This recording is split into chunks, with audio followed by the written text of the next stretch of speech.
Haleluya. Puji Tuhan, selamat pagi Bapak Ibu Saudara yang terkasih di dalam Tuhan Yesus Kristus. Salam sejahtera buat kita semua dimanapun kita berada. Puji Tuhan, renungan firman Tuhan pagi hari ini terambil di dalam Injil Matius pasal yang ke-8 ayat 1 sampai ayat yang ke-3. Setelah Yesus turun dari bukit, orang banyak berbondong-bondong mengikuti dia. Maka datanglah seorang yang sakit kusta kepadanya, lalu sujud menyembah dia dan berkata, "Tuan, jika Tuan mau, Tuan dapat mentahirkan aku." Lalu Yesus mengulurkan tangannya menjamah orang itu dan berkata, "Aku mau, jadilah engkau tahir." Seketika itu juga tahirlah orang itu daripada kustanya. Nah Bapak Ibu Saudara, menurut hukum Taurat, penyakit kusta di dalam Imamat 13 ayat 45, orang kusta itu harus berpakaian cabik-cabik.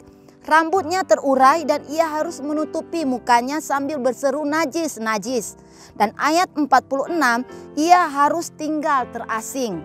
Dan kalau kita melihat, ada seorang sakit kusta datang kepada Tuhan Yesus. Tindakan orang kusta ini untuk datang kepada Tuhan Yesus adalah tindakan yang sangat berani. Bahkan saya bisa katakan tindakan yang nekat. Karena kalau orang kusta ini mendekati orang yang sehat, maka orang yang sehat itu akan menjadi najis. Sebab itu, ketika orang kusta ini datang kepada Tuhan, dia mempunyai tindakan iman bahwa ketika dia datang kepada Tuhan, dia tidak ditolak oleh Tuhan Yesus. Saudara melihat ketika dia berkata, "Tuan, jika Tuan mau, Tuan dapat mentahirkan aku." Dalam terjemahan lain dia berkata, "Tuan, jika Tuan menghendaki." Jadi ada kata kalau Tuhan menghendaki. Tindakan orang kusta ini adalah suatu tindakan di mana bukan dia ingin supaya Yesus mentahirkan dia. Yesus harus menyembuhkan dia. Tapi dia datang dengan kerendahan hati. "Tuan, jika Tuan mau, jika Tuan menghendaki."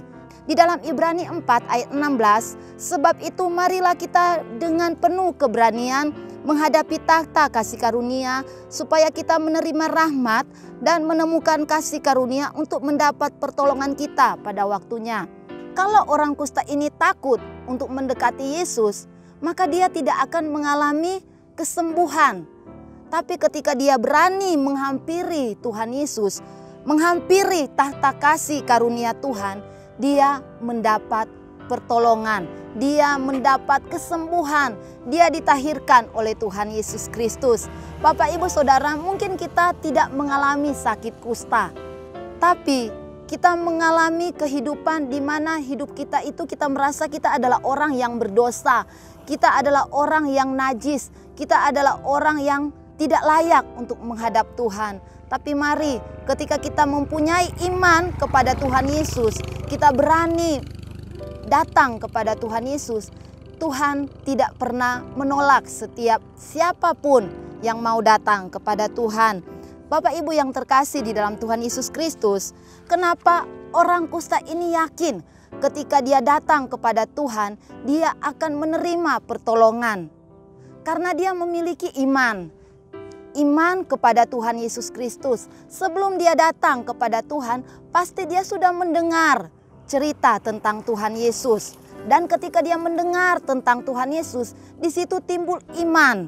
Dan ketika dia timbul iman, maka dia berani untuk menghampiri Tuhan Yesus. Ketika dia berbicara kepada Tuhan Yesus, "Tuan, jika Tuan mau, Tuan dapat mentahirkan aku." Nah, kata tahir bukan hanya saja sembuh, tapi kata tahir artinya dijadikan bersih, dibebaskan dari segala yang kotor, dan dibebaskan dari dosa dan pelanggaran.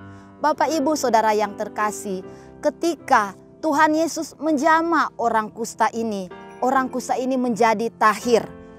Tahir dari bukan saja kustanya, tapi tahir bebas dari segala dosa dan pelanggaran.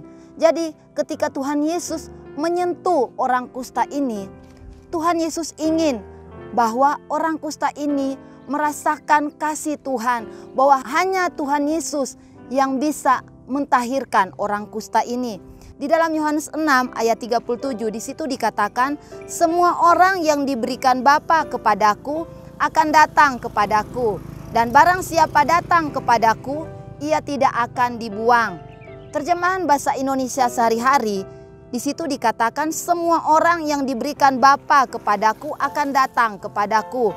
Aku tidak akan menolak siapapun yang datang kepadaku. Jadi ketika kita datang kepada Tuhan Yesus, mari kita memiliki keberanian dan iman bahwa ketika kita datang kepada Tuhan, Tuhan tidak akan membuang kita. Tuhan tidak akan menolak kita. Dan inilah juga yang menjadi iman kita. Mari Bapak Ibu Saudara, kita datang kepada Tuhan. Apapun dosa, apapun pelanggaran kita, apapun sakit penyakit kita, kita minta supaya Tuhan menjamah kita, mentahirkan kita, menyembuhkan kita. Puji Tuhan, renungan firman Tuhan sampai di sini. Mari kita berdoa. Terima kasih Tuhan Yesus, kami bersyukur lewat kebenaran firman Tuhan yang kami dengar pagi hari ini, di mana Engkau tidak pernah menolak, tidak pernah membuang setiap orang yang datang kepadamu. Dan kami percaya Tuhan, kalau orang kusta ini disembuhkan dan ditahirkan, kami yakin Tuhan juga sanggup untuk mentahirkan, menyembuhkan kami. Terima kasih Tuhan, pagi hari ini kami berdoa buat setiap mereka yang sakit, buat mereka yang susah hatinya, buat mereka yang mempunyai beban berat, masalah di dalam keluarga, masalah di dalam kesehatan, masalah di dalam pendidikan. Tuhan, kami tahu Engkau ada di sana menjamah mereka dan menyembuhkan, memulihkan dan mentahirkan mereka. Kami juga berdoa ya Tuhan buat bangsa ini, Tuhan tolong biarlah kesejahteraan, kedamaian, keamanan ada buat bangsa ini, buat pemimpin-pemimpin yang ada mulai dari pusat sampai ke daerah-daerah, sampai ke RT RW. Tuhan tolong biarlah pemerintah kami Tuhan berikan kekuatan, hikmat, kebijaksanaan di dalam mereka menjalankan tugas dan tanggung jawab mereka. Dan buat kami semua Tuhan, ketika kami dengar firman-Mu, biarlah itu timbul iman bahwa Tuhan tidak pernah membuang, Tuhan tidak pernah menolak setiap orang yang datang kepadamu. Terima kasih Tuhan. Kami percaya berkat Tuhan, penyertaan Tuhan, perlindungan Tuhan selalu Tuhan sediakan buat setiap mereka yang mau datang kepada Engkau. Terima kasih Bapa, kami bersyukur buat pagi hari ini. Kami alaskan doa kami di dalam nama Tuhan Yesus Kristus. Haleluya. Amin.